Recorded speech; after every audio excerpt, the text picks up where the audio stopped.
जी के मार्गदर्शन में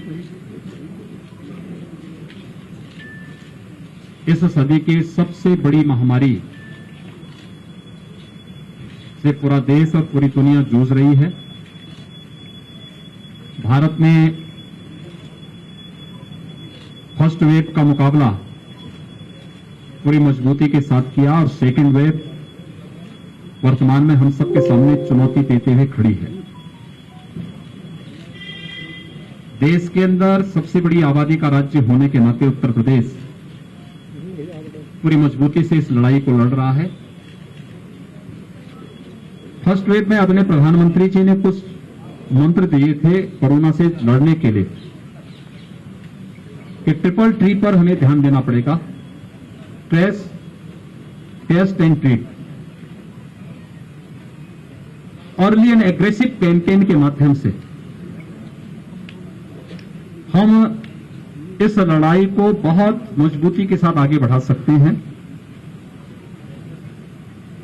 फर्स्ट वेव में यह आशंका व्यक्त की थी विशेषज्ञों ने कि उत्तर प्रदेश में एक्टिव केस 1 लाख से ज्यादा जाएंगे और उत्तर प्रदेश में एक्टिव केस 67,000 पर नियंत्रित गए थे और फर्स्ट वेव में जो यहां पर प्रतिदिन आने वाले जो मैक्सिमम केस थे वो 7,200 तक पहुंचे थे। सेकेंड वेव जब आई महाराष्ट्र के अंदर, दिल्ली के अंदर जब पॉजिटिविटी बहुत ज्यादा बढ़ गई तो दुनिया के विशेषज्ञों ने, देश के भी विशेषज्ञों ने आशंका व्यक्त की कि महाराष्ट्र और दिल्ली की स्थिति, जो उत्तर प्रदेश तो आबादी का सबसे बड़ा राज्य है, इसकी क्या स्थिति होगी। और उन्होंने आशंका व्यक्त की थी कि 25 अप्रैल से लेकर के 10-15 मई के बीच में 1 लाख केस प्रतिदिन उत्तर प्रदेश में आएंगे।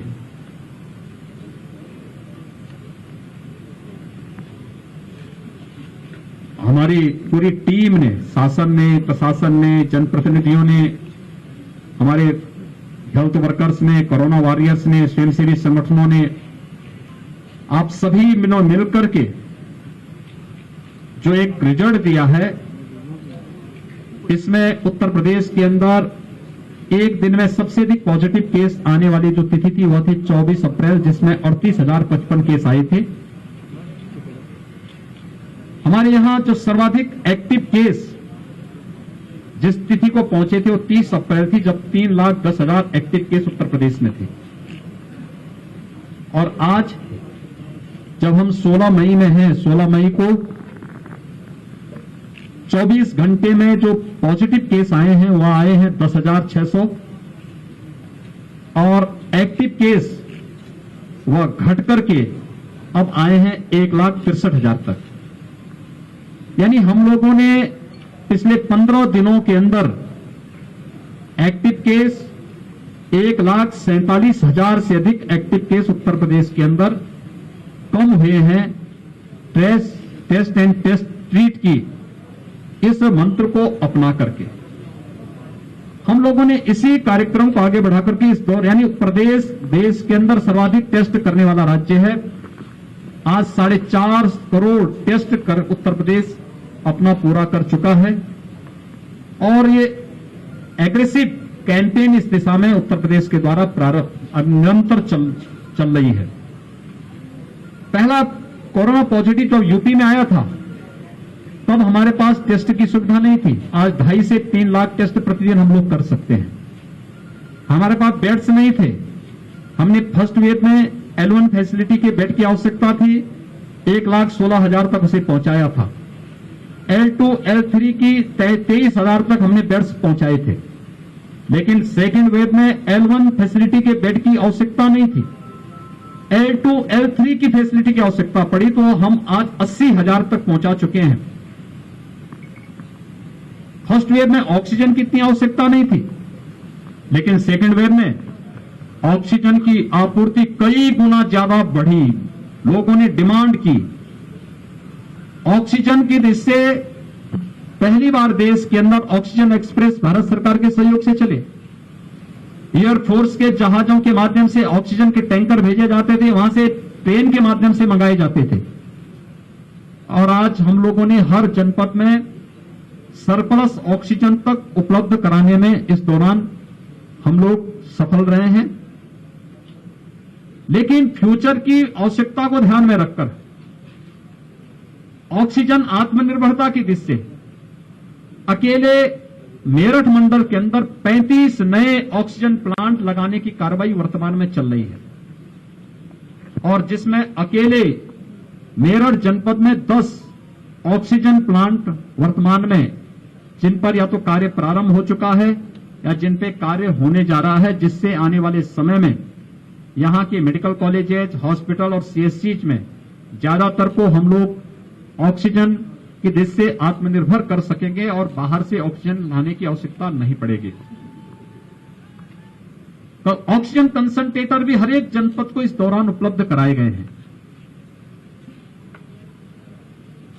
एक आशंका जो व्यक्त की जा रही है वह 2-3 चीजों को लेकर, एक गांव में इन्फेक्शन की दृष्टि से उत्तर प्रदेश ने 2 मई से ही इसके बारे में एडवाइजरी जारी कर दी, जिसमें निगरानी समितियां स्क्रीनिंग का कार्य कर रही हैं, हर लक्षण युक्त और संदिग्ध व्यक्ति को मेडिकल किट उपलब्ध करा रही हैं, उनकी सूची ICCC के साथ देकर के फिर ICCC से रैपिड रिस्पांस टीम वहां जाकर के एंटीजन टेस्ट करती है, उन्हें मरीज के लक्षण के अनुसार हॉस्पिटलाइज करना, क्वारंटीन सेंटर में रखना या होम आइसोलेशन में रखना, इन सब पर कार्य हो रहा है।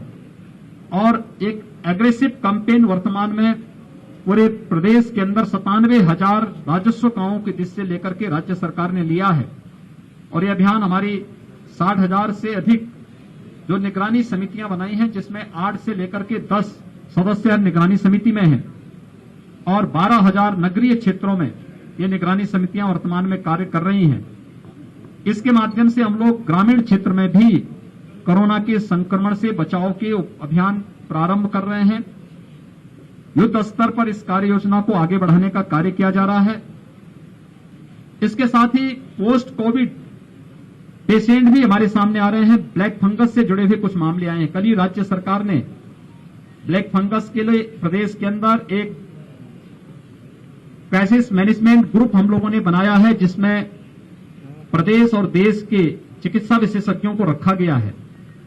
ये सभी ग्रुप इन सभी मुद्दों पर चर्चा करता है। सेकेंड वेव कैसे हम इसको फेस कर सकते हैं, थर्ड वेव में हमें क्या करना है, ब्लैक फंगस के लिए हमारी क्या रणनीति होनी चाहिए। कल उत्तर प्रदेश ने इसकी एडवाइजरी पूरे जनपदों में जारी कर दी है। इसकी लाइन ऑफ ट्रीटमेंट क्या होगी, क्या सावधानी बरतनी चाहिए, किसी भी पेशेंट के बारे में जो हाई रिस्क कैटेगरी पहले से पहले वेव में कहा जा रहा था कि मधुमेह से जुड़े, डायबिटीज से जुड़ा हुआ पेशेंट, उसको क्या सावधानी रखनी चाहिए, या हाई रिस्क कैटेगरी से जुड़े हुए लोगों को क्या सावधानी रखनी चाहिए, इन सभी को लेकर के कल एक व्यापक एडवाइजरी जारी की है और इसके लिए भी मुफ्त में उपचार की व्यवस्था हर एक जनपद में बनाने की कार्रवाई के निर्देश दिए गए हैं। इसके साथ ही वैक्सीनेशन के कार्यक्रम को आगे बढ़ाने और थर्ड वेव को रोकने के लिए भी राज्य सरकार ने अपनी व्यापक रणनीति बनाई है। 45 से ऊपर के लोगों को भारत सरकार मुफ्त में वैक्सीन उपलब्ध करवा रही है और मुफ्त में वैक्सीन उपलब्ध करवाने की इस कार्रवाई के साथ प्रदेश में अब तक हम लोगों ने 1.5 करोड़ लोगों को वैक्सीन हम दे चुके हैं। 18 प्लस में मेरठ जो कमिश्नरी है, इसमें 50,000 यूथ को अब तक वैक्सीन दिया जा चुका है। वैक्सीनेशन का एक कार्यक्रम हम लोगों ने फेज वाइज 18 प्लस के लिए फेज वाइज प्रारंभ किया है। पहले 9 जनपद जो सर्वाधिक एक्टिव केसेस जहां थे, पॉजिटिविटी ज्यादा थी, उन पे किया। फिर सभी नगर निगमों में हमने इसको लागू किया। अब सभी नगर निगमों के साथ ही हर कमिश्नरी मुख्यालय पर भी हम लोग कल से 23 जनपदों में 18 प्लस का वैक्सीनेशन का कार्यक्रम प्रारंभ होने जा रहा है। युद्ध स्तर पर इस कार्यक्रम को आगे बढ़ाने के साथ ही प्रदेश सरकार ने एक व्यापक रणनीति बनाई है, क्योंकि कोरोना कर्फ्यू को 1 सप्ताह के लिए आगे बढ़ाने का कार्य हुआ है। इस दौरान राज्य सरकार ने उन सभी लोगों को, 15 करोड़ लोगों को जो पात्र गृहस्थी के, अंत्योदय के कार्ड धारक हैं, लेबर क्लास के लोग हैं, जरूरतमंद हैं, ऐसे लगभग 15 करोड़ लोगों को मुफ्त में राशन उपलब्ध कराने की 3 महीने का मुफ्त में राशन उपलब्ध कराने के कार्य को आगे बढ़ाया है। यह राशन प्रधानमंत्री गरीब कल्याण पैकेज के अतिरिक्त होगा। प्रधानमंत्री गरीब कल्याण पैकेज में एक यूनिट में 5 किलो खाद्यान्न निःशुल्क उपलब्ध कराया जा रहा है, उसके अतिरिक्त ये खाद्यान्न उसके अतिरिक्त होगा। इसके अलावा स्ट्रीट वेंडर, रिक्शा चालक, ई रिक्शा चालक, जितनी भी लेबर संगठित और असंगठित क्षेत्र के जितनी भी लेबर हैं, हमारे नाविक हैं, कुली हैं, पल्लेदार हैं, मोची हैं, नाई है, धोबी है, इन सभी लोगों को भी जो प्रतिदिन कमाते थे और उससे अपने परिवार की आजीविका चलाते थे, उनको भरण पोषण भत्ता भी देने की व्यवस्था राज्य सरकार ने कल इसको स्वीकृति दी है। और हर एक जनपद में हम लोगों ने इसके व्यापक योजना बनाकर के इसको लागू करने का कार्य किया है। थर्ड वेव को रोकने के लिए भी अभी से कार्य योजना हमारी प्रारंभ हो चुकी है। स्वच्छता, sanitization, fogging, high risk category को अवेयरनेस के लिए जागरूक करना और अवेयरनेस के एक व्यापक कार्यक्रम को आगे बढ़ाना। पब्लिक एड्रेस सिस्टम के माध्यम से लगातार लोगों में अवेयरनेस के कार्यक्रम को आगे बढ़ाने की कार्रवाई चल रही है। हर एक जनपद में, मेडिकल कॉलेजेस में, डिस्ट्रिक्ट हॉस्पिटल में हम लोगों ने एक व्यवस्था की है कि वहां पे एक पीडियाट्रिक का आईसीयू का निर्माण अभी से प्रारंभ हो जाए। उत्तर प्रदेश के पास इंसेफ्लाइटिस से लड़ने का अनुभव है। हम लोगों ने इसकी व्यापक कार्य योजना पहले से बनाई है। इंसेफ्लाइटिस में मौत के आंकड़ों को हम 95% कम करने में सफल हुए हैं और इस समय हम लोगों ने उसी तर्ज पर थर्ड वेव को फेस करने के लिए भी अपनी एक व्यापक रणनीति को आगे बढ़ाने का कार्य किया है। हमारी जो प्रदेश के अंदर विशेषज्ञों की समिति है वो निरंतर इस पर कार्य कर रही है। भारत सरकार के मार्गदर्शन में, भारत सरकार के सहयोग से हम इसको भी नियंत्रित करने में सफल होंगे। मेरी आप सबसे भी अपील होगी कि इस महामारी से लड़ने में एक बहुत बड़ा रोल अवेयरनेस का होगा और मीडिया का बहुत बड़ा रोल हो सकता है पब्लिक अवेयरनेस में। हाई रिस्क कैटेगरी से जुड़े हुए लोग जो पहले चरण से ही, पहले फर्स्ट फेज से ही कहा जा रहा है कि फर्स्ट वेव के समय की हाई रिस्क कैटेगरी के लोग बाहर न निकले, जिन्हें ब्लड प्रेशर है, जिन्हें शुगर है, जो कैंसर के रोगी हैं, जो हार्ट के पेशेंट हैं या किडनी के पेशेंट हैं, वे घर से बाहर न निकले, घर में भी मास्क लगा करके चले। गर्भवती महिलाएं हैं, 60 साल से ऊपर के लोग हैं, 10 साल से नीचे के बच्चे हैं, कम इम्यूनिटी के लोग हैं, ये लोग घर के बाहर न निकले। शेष अन्य लोगों को निकलना ही हो तो मास्क लगा करके चले, मास्क और 2 गज की दूरी का पालन करें। किसी वस्तु को छू रहे हैं तो सैनिटाइजर से हाथ साफ कर लें या साबुन पानी से साफ करें, हाथ साफ करें। इन सभी नियमों के बारे में अगर पब्लिक को हम अवेयर कर सकें, जागरूक कर सकें, तो एक बहुत बड़ा कार्य जो है कोरोना को रोकने की दिशा से और उसकी चेन के संक्रमण की चेन को ब्रेक करने में हम लोग काफी हद तक सफल हो सकते हैं। देश की कोरोना के खिलाफ इस लड़ाई में आपके माध्यम से भी सभी लोग जागरूक हो सकेंगे। इस अपील के साथ आप सबको बहुत बहुत धन्यवाद।